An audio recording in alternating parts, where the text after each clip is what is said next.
In August 1914, the outbreak of war between the great powers of Europe meant their colonies were also engulfed in the conflict. With neighboring Tanganyika being German, war in the East African bush was inevitable, and for the second time in Lionel's life, he was to soldier on the red soil plains of Africa.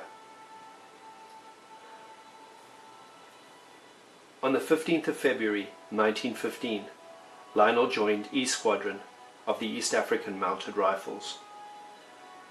War in East Africa was a typical African bush war. Mounted patrols chasing each other across the rugged African veldt.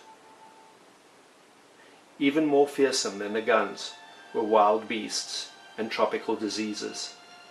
Malaria and the effects of scorched earth would claim the lives of hundreds of thousands in this conflict. May 1915, the East African Mounted Rifles were encamped at Basil in southern Kenya.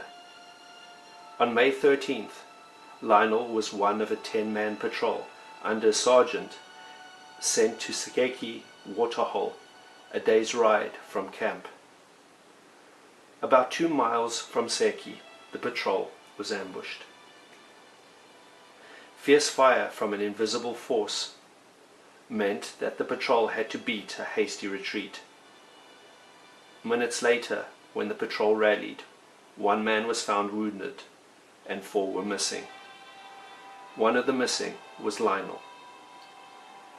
Outnumbered and outgunned, there was nothing the patrol could do other than to ride to Basil to get help and reinforcements.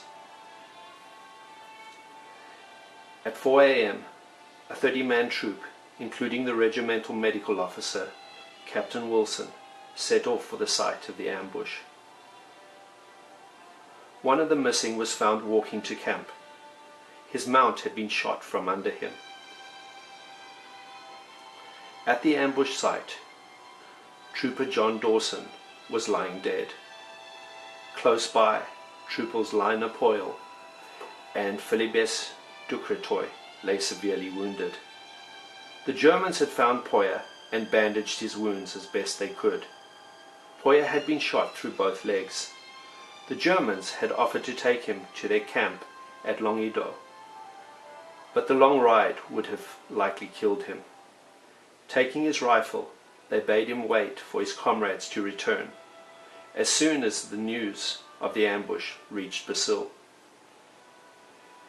Fearing for his life, Ducretoy remained motionless in the grass nearby, undetected by the Germans. Dr. Wilson recounts what follows. What the feelings of these 2 men must have been through that inimitable hours of the African night can only be imagined.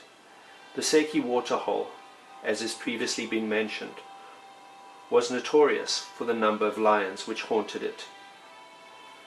During that long night, these 2 men, completely helpless, lay listening to the devil's chorus of growls and the crunching of bones as the lions devoured the dead mules within a few yards of where they were lying. Surely, never was such a night of horror. It is worth setting on record that when our men found Poyer lying there, after his night in hell, his only remark, as he gratefully lit a cigarette, was, "I don't know when I've spent a worse night." Trooper Dawson was buried where he fell. Wilson notes, "They made the grave as secure as they could against the ravages of hyenas." They did that job well. Reinterred after the war, Dawson now rests in the tranquil grounds of the Nairobi British and Indian Memorial.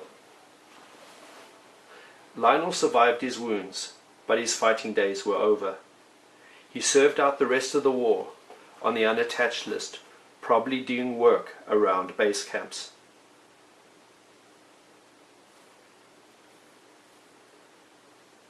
Lionel arrived back in England aboard the steamer Dunvegan Castle on March 28, 1922.